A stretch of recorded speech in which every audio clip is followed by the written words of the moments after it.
Welcome to Tales from the Fandom, a podcast that brings a special guest out of the multiverse and straight to you. And now your host, David Ginsburg.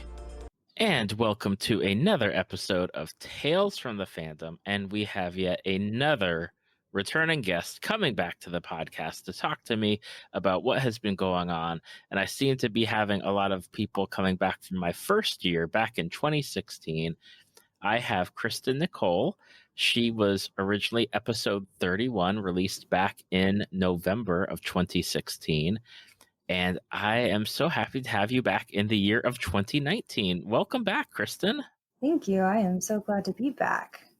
It has been a pleasure, not only originally getting to talk to you back when I was first starting out and people had no clue what this podcast was, and getting guests to just say, yeah, I'll come and talk to you. But it's been nice on a more personal level because you and I became like Facebook friends, and it's been nice to just see how things have changed almost like in the past 3 years and what you've been doing. It's just incredible to have been able to be like a small, tiny portion of just getting to watch your life. It's crazy. It's been 3 years. I know, right? It's like 2016.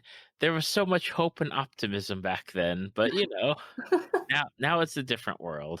Now it's bleeding fingers and making cosplay. That's right. So back when I originally talked to you, we talked about a few different fandoms, and we talked cosplay. We talked Sailor Moon, we talked Disney, and we talked Dead or Alive. 3 years later, are you still into all three? I mean, you know, I know you're into cosplay, but the first three fandoms, like, are you still into them, or some maybe fall to the wayside a little bit?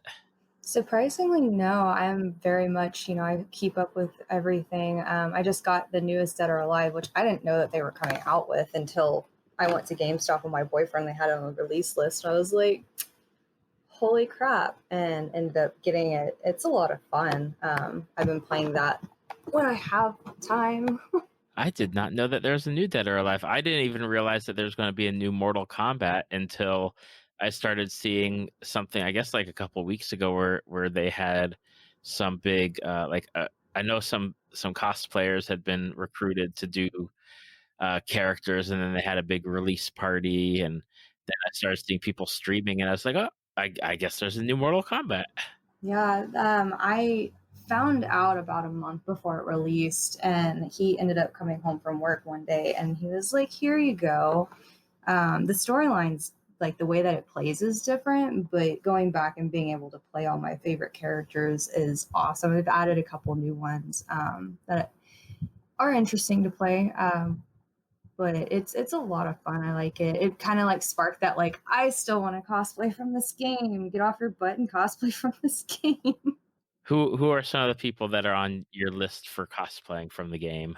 I want to do Ayane because she's always been one of my favorites, and I love her style. And then Kasumi was my first when I was like 7, and I started playing it back on the PS2. She was my first like go-to.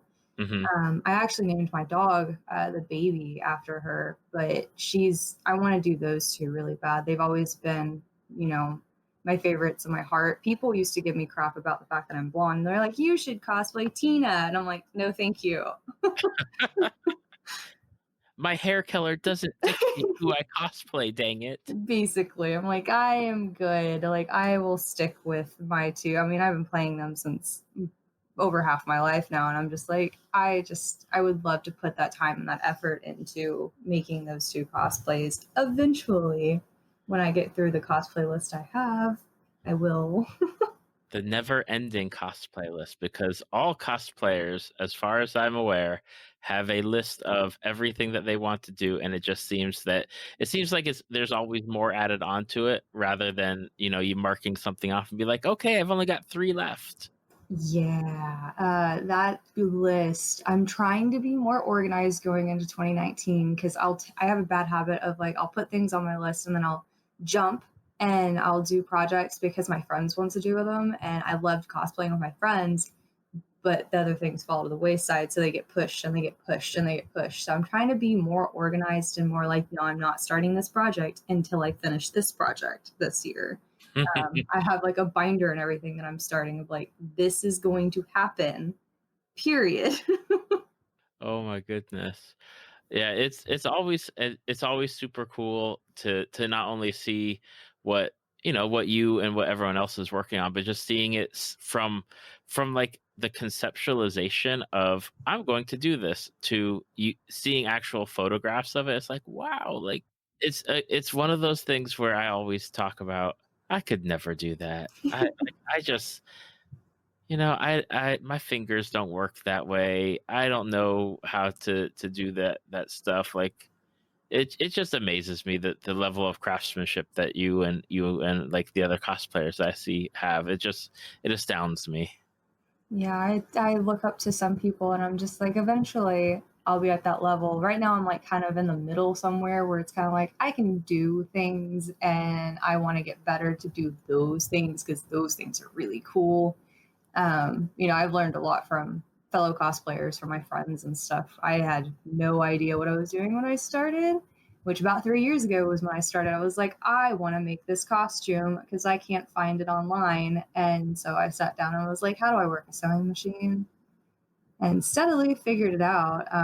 But that's my last 3 years. I've been really learning how to actually like sew and make armor and make props and style wigs, because that was not a thing back then. And even just doing my makeup, that's changed.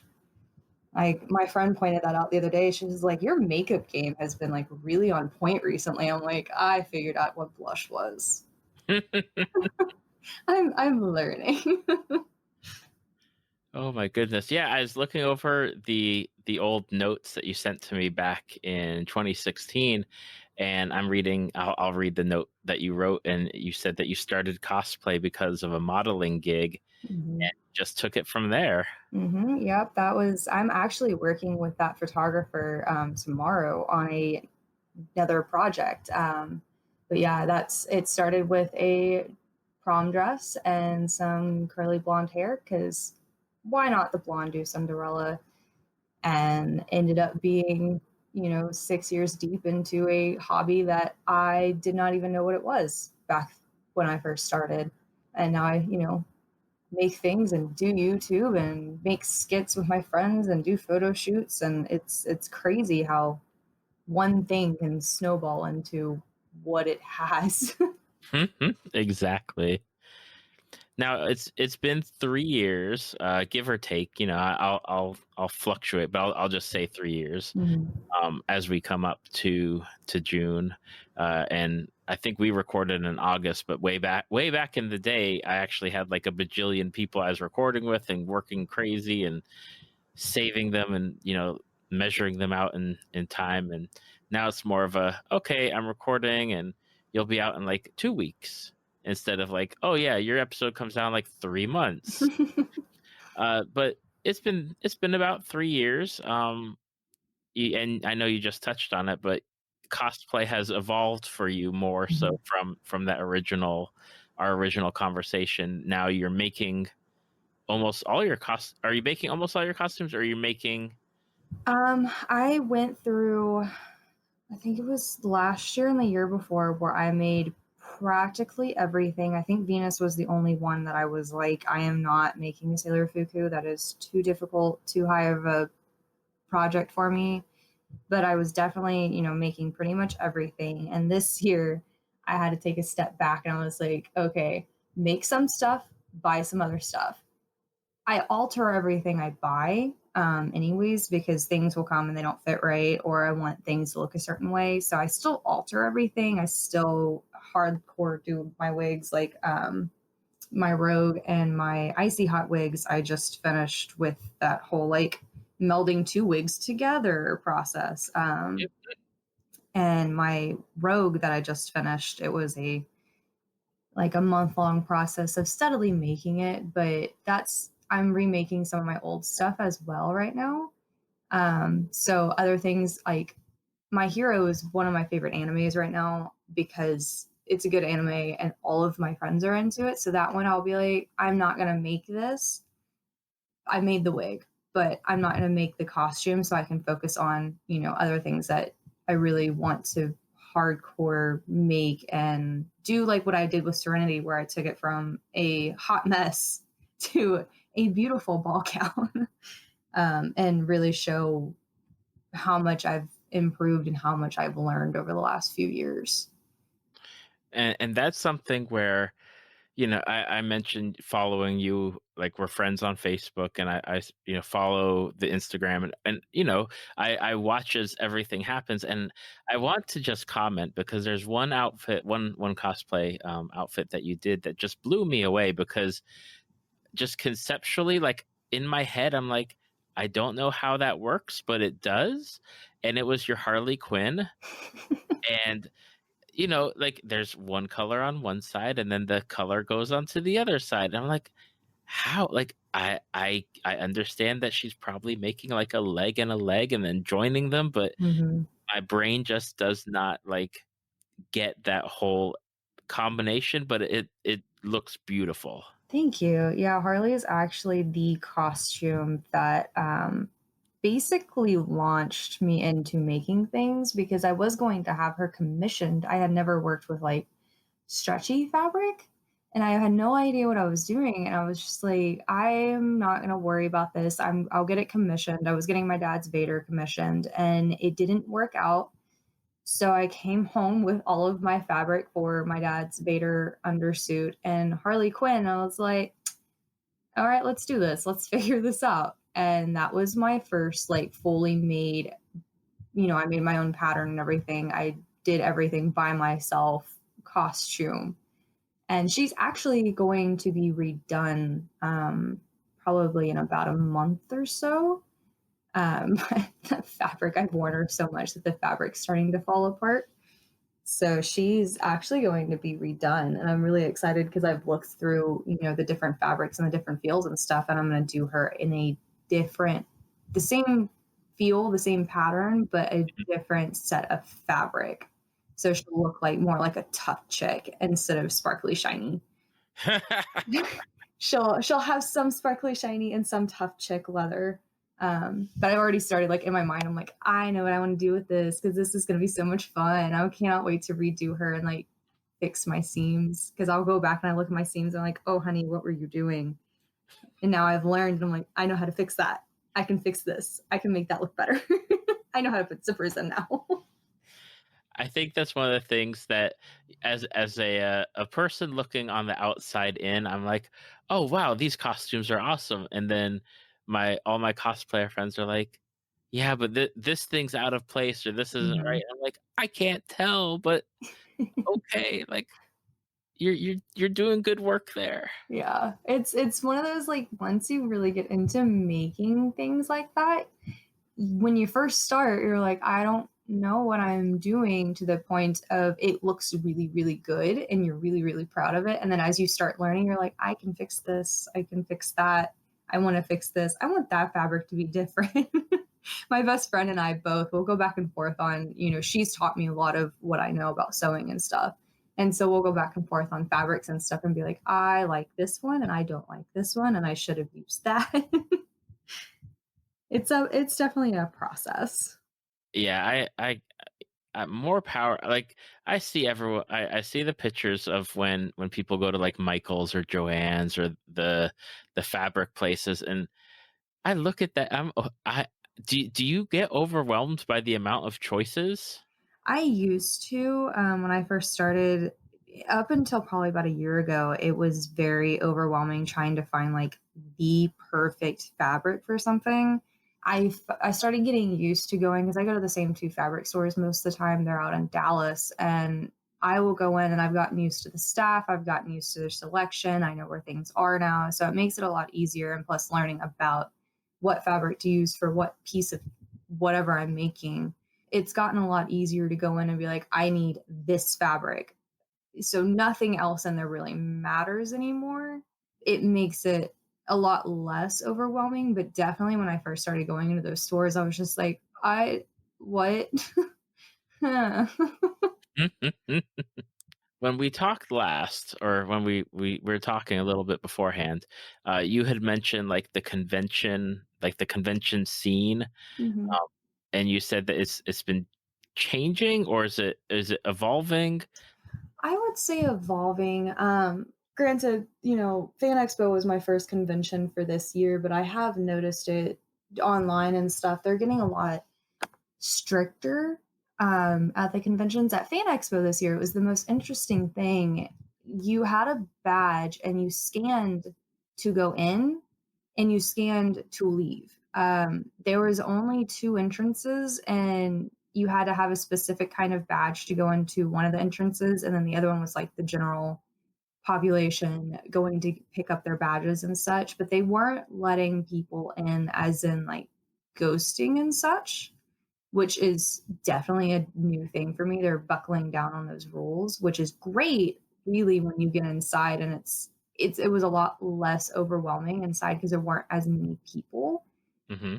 And also, I've noticed that at least at Fan Expo this year, there was a lot less cosplay. Like, I'm used to seeing, at least it's about half and half most of the time. And this year it was maybe like 75% normal clothing and 25% cosplay. I was shocked to see such a smaller like group of cosplayers walking around. But the ones that I did see for the most part were like top notch cosplays. Like they were really, really, really good. Most of the people that I was seeing, I was like, dang, like you put some effort into that. But it's just like, it seems a lot more controlled. I guess that would be the right word to use for what was going on. It was a lot more controlled. Okay. I know that with Texas, at least from everyone that I follow that's out there, it seems that the Texas area has a number of conventions happening. Not like LA level where it's like one every week, but it does seem like Texas has at least like one really big one every month for a good number of months. Yeah, we definitely do. We have I know in the DFW area alone, we have like, ah, I've gone to 5 or 6 conventions in the DFW area throughout the year. Because we have Fan Expo and they also have their sister convention, which is Fan Days, which is later in the year. We have ACON and A-Fest, AllCon, Anime, North Texas. Like we have several just here, and Texas is so big that we have San Antonio cons, we have Austin cons, Comicpalooza, I think that's what it's called. My friends are going down to Houston this week for that one. But we have a ton of conventions because we're so big. So many different like we have conventions in the smaller cities, we have conventions in all the big cities. It keeps it really interesting. But what really gets me is that you'll go to all of these conventions because I go to San Antonio for San Japan, and I've been to Galveston for Onicon, and I've been to Houston for Anime Matsuri. And when you go to all of these conventions, mind you, Galveston's 5 hours away, San Antonio is 5 hours away from me. You see the same people. You'll be like, I recognize you from A Fest. Okay. But you'll see a lot of the same people throughout the entire convention scene. I have friends all over Texas now because of that. And I even have some friends that, are across the southern parts, Louisiana and Florida, because they come to our conventions, or I've been to Florida for a convention. Like it's crazy. But yeah, I see like overlapping people at the conventions through Texas, and I'm just like, "What's up, friend? I recognize you." With all the conventions going on, I know that especially recently there's been I don't want to like, I guess I don't want to say like the Me Too movement, Mhm. because I don't know if I mean, we're getting into like a territory where I'm not sure where to navigate as far as words go coming out of my mouth. But I've noticed since doing the podcast that there's been a lot of revelations of, really, really garbagey people in the convention scene, whether it's like the celebrity guests, or whether it's like cosplay photographers, or even cosplayers themselves, or commissioning people, or people like cosplay commissioners, where Mhm. ask them to make you a cosplay, and then bad things happen and you're out lots and lots of money. It just seems like that has been either on the rise, or just that people are finally taking a stand and saying like, this is what is going on, and finally like just coming out and saying that. Yeah, I'm seeing a lot of it where it's just people are finally like, okay, enough is enough. Time to speak up. I think that it's been going on for years. Like I've done some stuff like in the convention scenes where I've noticed like there's some sleazeballs, and it's you need backup. You need to keep your space away from me. But I've definitely noticed a lot more people are finally like, okay, this isn't okay. Let's talk about this. Let's get it out there and make it where it's more comfortable for people to talk about it. Because I've noticed like I'm really open about, my anxiety and stuff. And I've noticed that the more that people are open about it, the more comfortable other people are talking about it. So it's kind of one of those like push pull things of, people say something and they're like, oh yeah, that happened to me too, instead of, nobody saying anything and that person not feeling comfortable saying something. Hmm. It was like, I'm on Facebook. I'm a member of like Orlando cosplay communities, but I Mm. don't cosplay. But I'm a member just for maybe finding people for the podcast, or just looking at really nice costumes. And even I think there's an incident like a week or two ago. I don't remember the cosplayer's name. She's dressed as Power Girl, and someone had come up, and I guess he was drunk and like kissed her. Mhm. And there was a big debate on the Orlando cosplay Facebook group about, like, one person commented and was like, well, if you're dressed like that, then you're asking for it. And then a whole bunch of people were like, no, that's not how it works. And it boggles my mind that 3 years after starting the podcast, and there's been the cosplay is not consent all over at like all the conventions, that people still hold on to the idea of, well, if you're dressed like that, then of course that's what you're looking for at some point or another. It's like, no, that's not it at all. Yeah, I definitely have had to deal with that because of Harley being, skin tight, or my Sailor Scouts being too short, or, I get comments like that. And I'm just like, yeah, I can dress how I want. That doesn't mean that you can be a jerk. Like, it's clothing, it's not an invitation. And besides the fact that like it's a skirt or it's a bodysuit or you're showing skin, like it's not, you know, an invitation for you to be perverted or creepy. I've had that conversation. My dad, surprisingly, cosplays Darth Vader.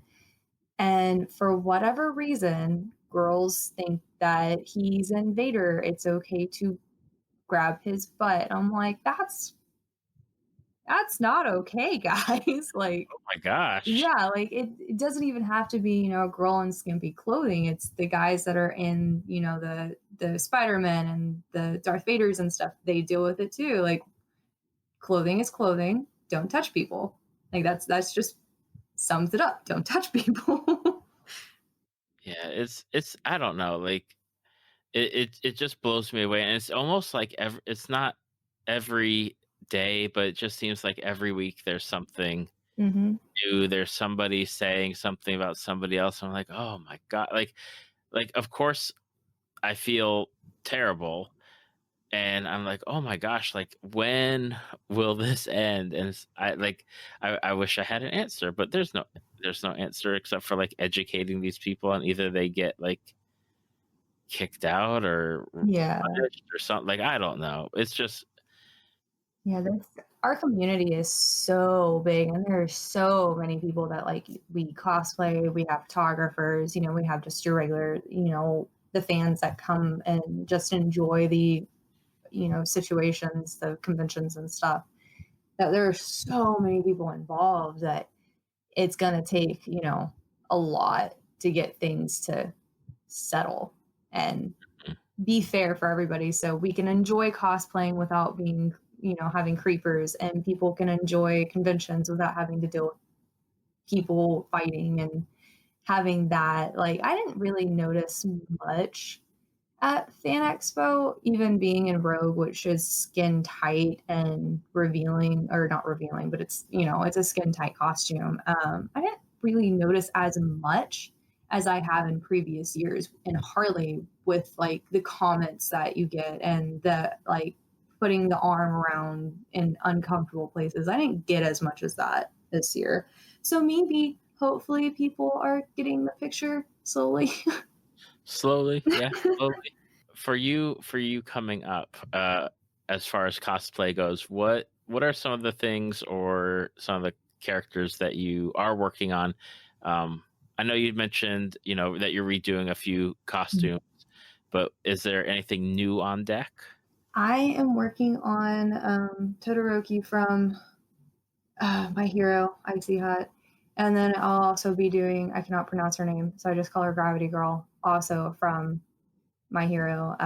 Those are my two like big ones right now, mainly because my friends and I want to do skits and we want to do photo shoots, and we have the full, like the Angry Bakudo and Deku Todoroki, but nobody has the Gravity Girl. So I was like, I'll be the swing. I'll be the one in the middle of the group. It's okay. I like cosplaying the nice girls.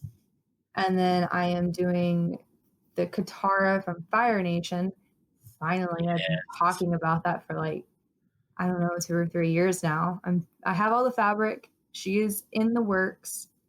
And then Saturn is my other one, Sailor Saturn. I'm getting her Fuku and everything together for her finally. I'm dedicating most of early 2019, mid 2019 to the cosplays that I did not do last year. Because I was just like, I don't have the time or the money to focus on this, so I'm not going to. And now I'm like, I can do this. So I'm going to pick up all of the slack that I let go on last year and finish those costumes that I kept promising I would do and never did. Do you ever apologize to the costumes and you're like, I'm sorry that I didn't do you? Oh my goodness. I have Belle that I've been working on since, I want to say, November, sitting in my craft room right now. Apparently, me and corsets do not get along. So I ended up sending my corset home with my best friend and was like, here, fix it. I'm done. I don't want to deal with it. But she is I am so sorry, because I've been working on you for like 6 months and you are still not done. I feel so bad. So bad. Yeah, there's a job I used to do, and it pertained to people, and I'd have like a file for each person, and there'd be days where I just have to look at them and say, I'm so sorry I can't work on you. I've got to work on other people today. Yeah. But I can imagine. I know, like, just seeing something where you've started it, and then just, I don't, like, either something comes up or you get inspired to do something else, and it's not like it's got eyes or feelings, but you're like, I'm so sorry. Yeah. I just, you're just there. I got to put you on hold for a little bit. All of my remakes I'm like that with, because I see like Taru, I finally got to redo her. I'm so happy that I finally got to sit down, and she was one of my original cosplays from Fruits Basket. I did her back in 2014, and I'm gonna redo that. I'm gonna redo that. I'm gonna buy a new wig. I'm gonna do this. And I just kept putting it off and putting it off until they re-announced the reboot for Fruits Basket. I was like, it's getting done. And sure enough, me and my mom, I told her what I was wanting to do, and my mom helps me with a ton of stuff, and I could not find the costume online. And she sent it to me one night and she was like, is this what you're looking for? I'm like, bless you. So I had the wig and I got the costume, and I ended up wearing it to Fan Expo because I wanted the pictures in the it's like a glass room that the lighting in there is absolutely beautiful. So I was like, I normally do Harley for Fan Expo. That's my Fan Expo costume, but I'm doing Toru. I'm taking her down there and I'm getting really, really good pictures of her because I never really got the first time I cosplayed her, decent, like I got like one or two decent pictures in Toru, but I never got what I wanted in her, beyond shooting with Brad and him getting the really, really nice one that I love and I still use now. But I wanted that new wig and that new, like, hey, I wear contacts now and I know how to do my makeup and I've, grown in my cosplay so much. I was like, this is happening. I want to do this. And it worked out. And I was so happy. Like the pictures are, my mom did such a good job on those. We were talking before we started recording, and I had made the comment that with a lot of cosplayers, it's usually them on their own or them with friends. Mhm. And with you, your whole family is involved in the cosplay, like in your world of cosplay. Like your mom is almost, I'd almost like to say, like your personal photographer at times, or your, like she's almost always there with you, which is amazing. And your mom takes incredible pictures. Your dad is sometimes there with his cosplay sometimes, and it just seems it's really something, as as a father to my kids, and as they start getting ready to do stuff like conventions, it's definitely something where I look to your family as being of, I would like to make sure that like my family is like that, involved if my kids ever want to go into costuming or stuff of that nature. Yeah, my mom is definitely, she has been to almost every single convention. She did not come to my first ACON. She came like that Sunday just to check it out because she didn't know what a convention was. But since then, she has been my partner in crime. She's always there ready to go with the camera. We do shoots, I'll be like, hey, mom, you want to shoot this cosplay tomorrow? And she's like, yeah, sure. So we'll just go out and shoot. But she's always been, a massive supporter for pretty much anything that I've done. And this has been no different. She's been a photographer for like 30 years now. She had her own like studio when she was younger, and now she uses me as her, well, she's always used me as her like model. I have like pictures of me when I was a little tiny thing in my ballerina outfits in front of like backdrops and stuff. But she follows me around with the camera and takes my pictures, and she'll take my friends' pictures occasionally. My dad, he was a lot more interesting seeing in this world because my dad, other than loving Star Wars, is like the farthest thing from a nerd. But he likes building things and he likes figuring things out. So he'll help me build my props. He built Harley's hammer. He's helped me with like my wings and stuff. I'm terrified of the soldering iron, so I let him do all the soldering. I'm like, take it. I don't want it. But he's always down to help. He dropped us off and picked us up on Saturday for Fan Expo, so we didn't have to deal with parking. He does so much behind the scenes. Like he's definitely not as in your face as my mom is, but he's typically like watching the dogs for us or helping me build costumes, or I'll just like take him something and be like, can you get this stain out? Can you iron this? Can you help me with these shoes? Like different things that dads do. Dad's a superhero. He helps a lot. And then what is really cool even is that my grandparents get involved with it. My grandparents absolutely adore watching me do all of the costumes. They love watching me build the stuff. My grandmother got to come on a photo shoot with us I did the shoot for Winry out at that train station, and she got to come with us on that, and she was just so in love with everything. She's just like, it's just so cool to watch all of this. So it's definitely everybody is really interested in it. They're really supportive and really helpful. And then they like mother hen my friends. So my friends will come over. My mom, that's how she got her nickname on Instagram, the MomCon, is one of my best friends was like, you're the con mom, you're MomCon. This was years ago when we first started hanging out with her, because we always have a backpack. It has medicine in it. It has snacks in it. We always have a cooler in the car with water in it. Like, she's the one that like mother hens everybody while we're out and we're doing things. And hey, have you eaten yet? But yeah, they help not only me, they help my friends. My dad helped my best friend do her armor for Ed Elric. She has like a full metal arm thing, and so he helped her with that. Like, they're incredibly involved, and it makes me happy because I'm the only one out of all of my friends that my parents are that involved. And like, I'm grateful to have that. I'm grateful to have a family that is that interested in what I'm doing, because nobody else really has that. Absolutely. And it's just, I think that's one of the things that I enjoy, is that not only do I get to like follow you like on Facebook and Instagram, but I follow your mom on Instagram, and just seeing like, I don't know if I'd say it like the behind the scenes, but it really is like the behind the scenes, like from her perspective, Mm-hmm.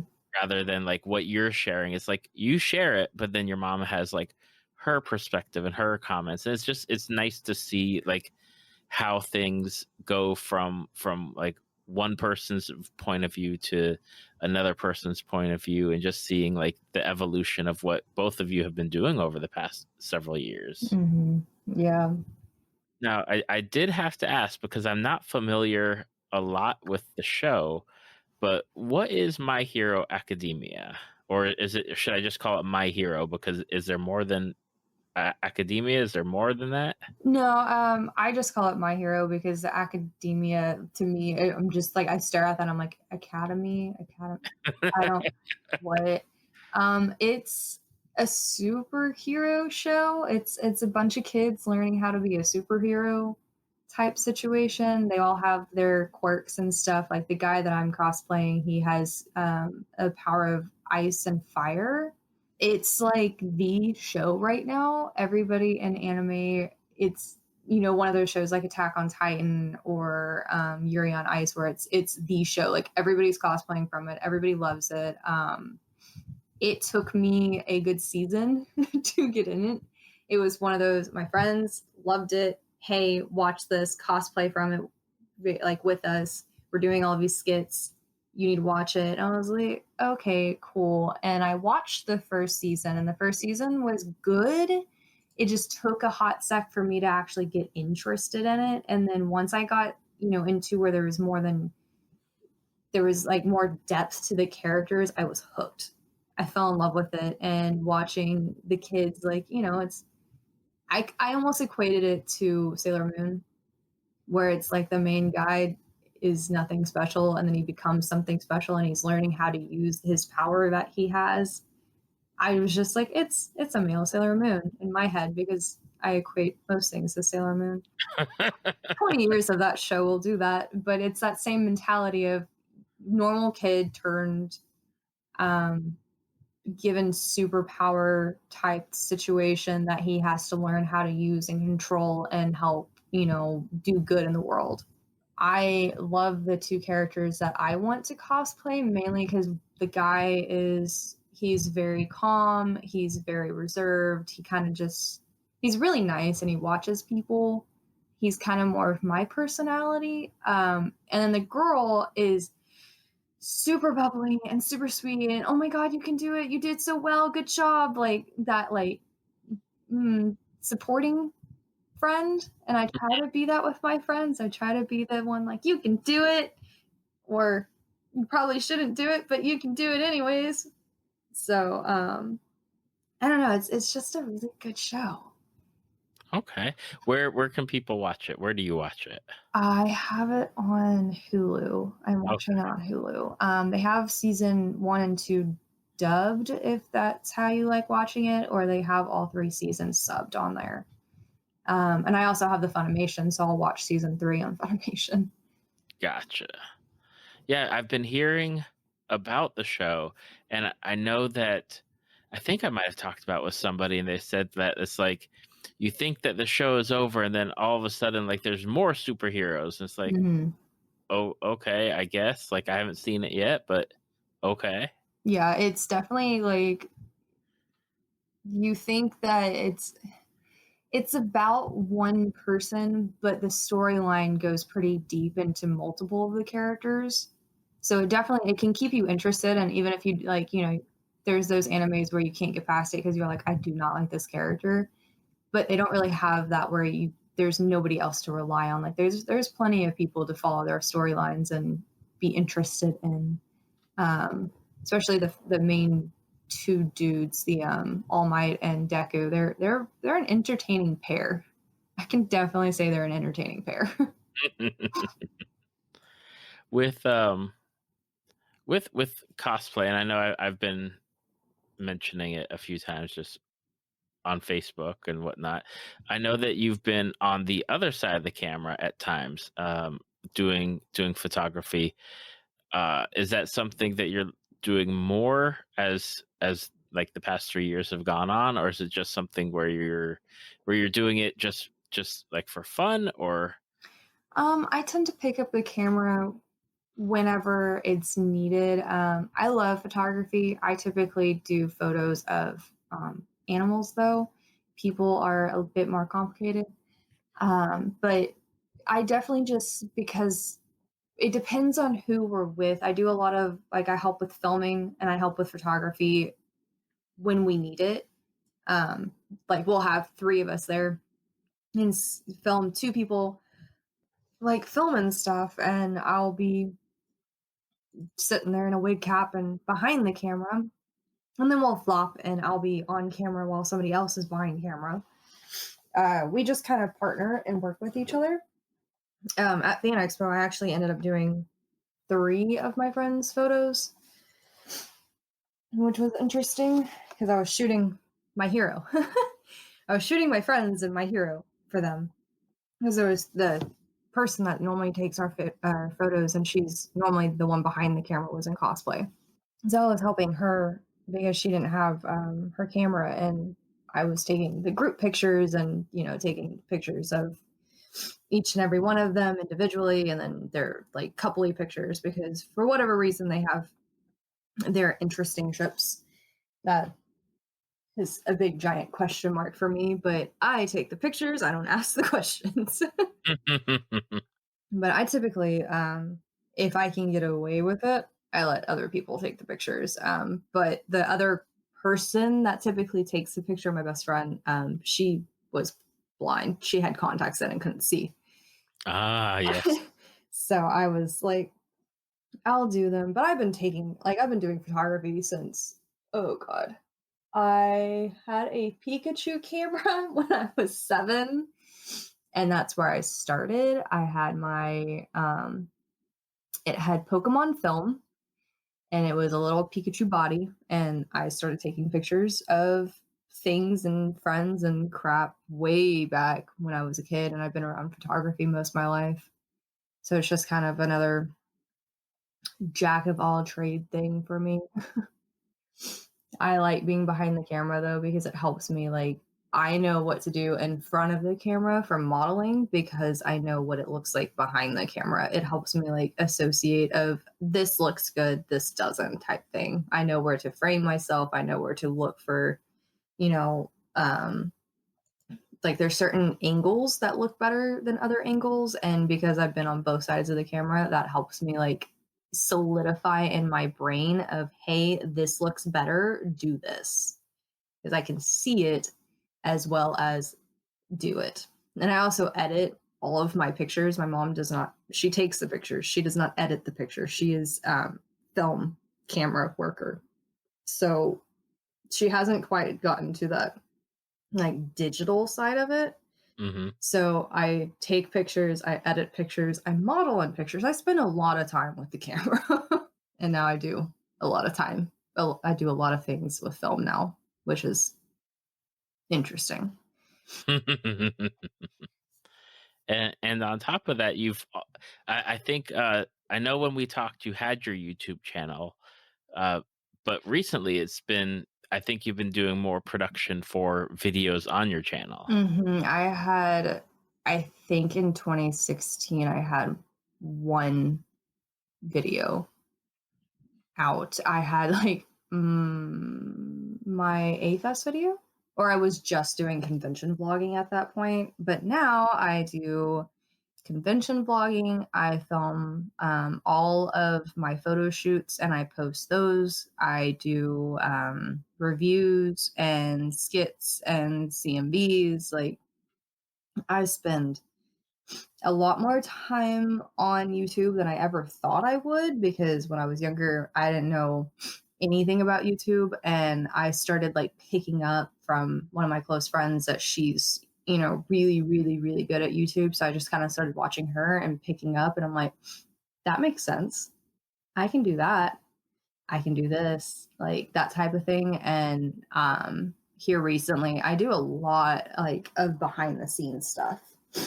I like doing the behind the scenes stuff because it gives, a lot of people tend to look at cosplayers and be like, you put on a costume, you film stuff, and you put it on YouTube. And I'm like, no, honey.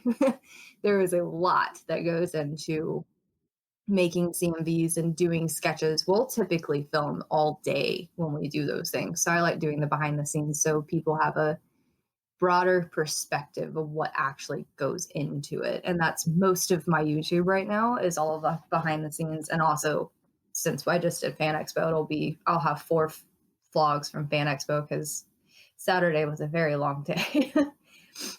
But I'm doing another behind the scenes shoot tomorrow of a actual modeling photo shoot. It'll be me in a dress modeling instead of cosplay.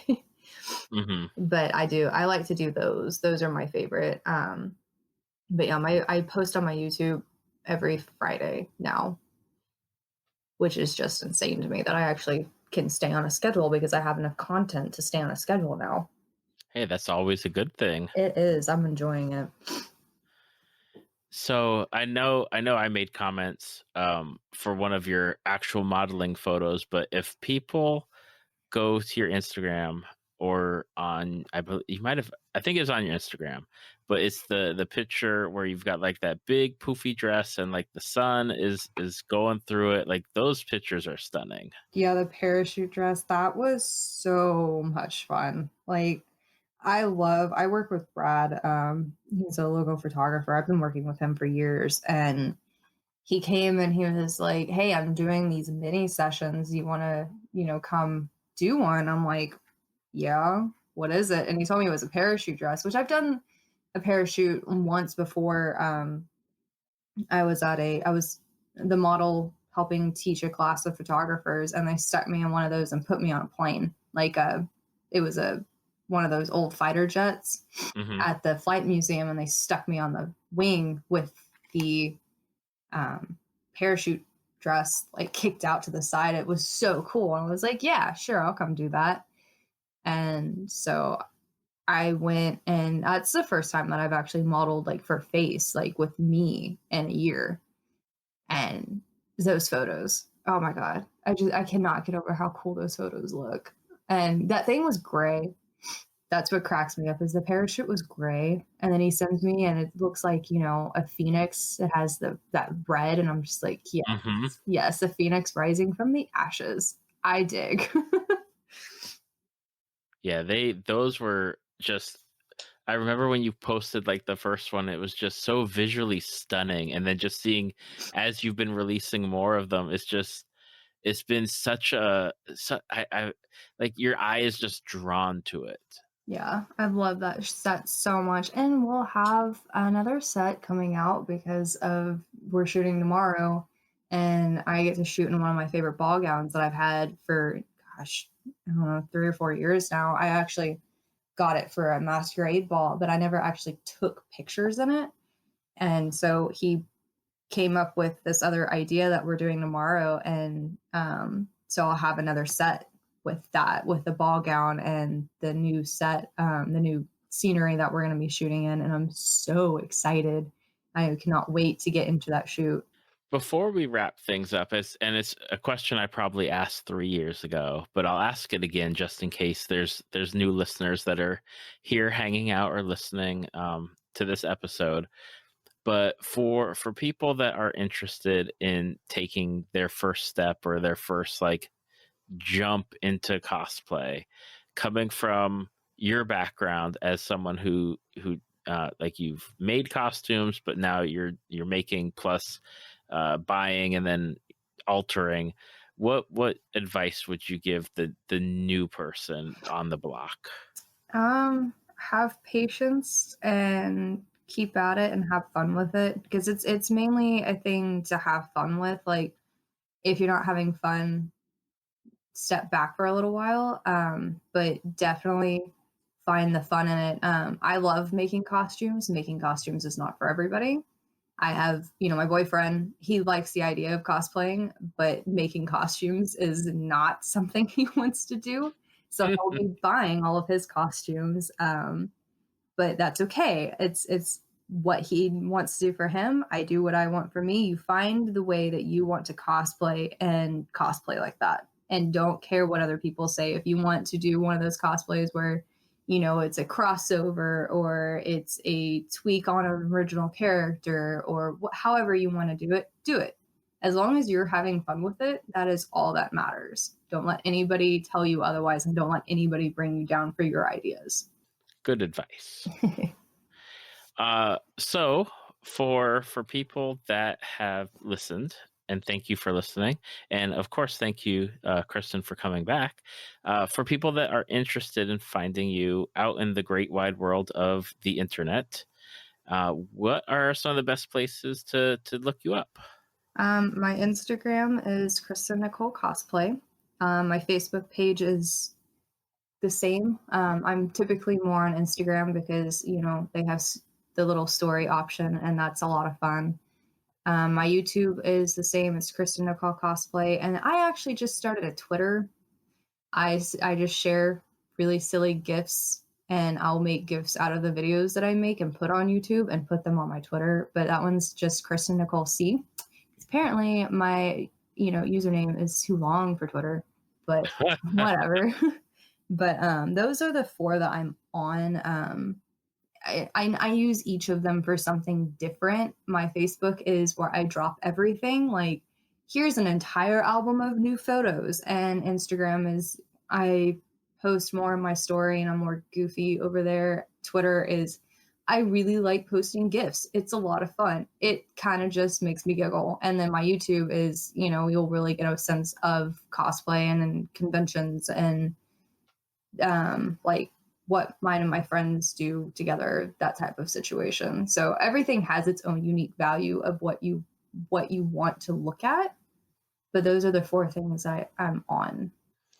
Awesome. Well, I will have the links to all of those in the show notes and on our Facebook page and website. So that way it's easily clickable and everyone can follow you, watch some YouTube, hit that subscribe button, whatever the YouTuber people say, hit that subscribe button and click on the bell icon. Yes, the subscribe button. I am so close to 1,000 subscribers. My mind is blown right now. That is awesome. Yeah, so I'll have the links to everything, and if you want to, you can go check out Kristen and say hi and make sure that you give some good comments and feedback and everything else, and look forward to seeing what Kristen does for the rest of 2019, which it still blows my mind that it's 2019 almost. And by the time some of these costumes you're working on, it'll be almost 2020. Oh my gosh, I know, it's crazy. It is, but I want to say thank you so much for taking your time and coming back and just catching up with me. It is a lot of fun. Well, thank you for having me. It is a lot of fun, and I definitely appreciate it. Thank you for listening to Tales from the Fandom. Subscribe to us on iTunes or your podcast app of choice. Follow us on Facebook at www.facebook.com/talesfromthefandom to see photos, links, leave feedback, and check out upcoming guests. If you'd like to be a guest, email David at talesfromthefandom@gmail.com.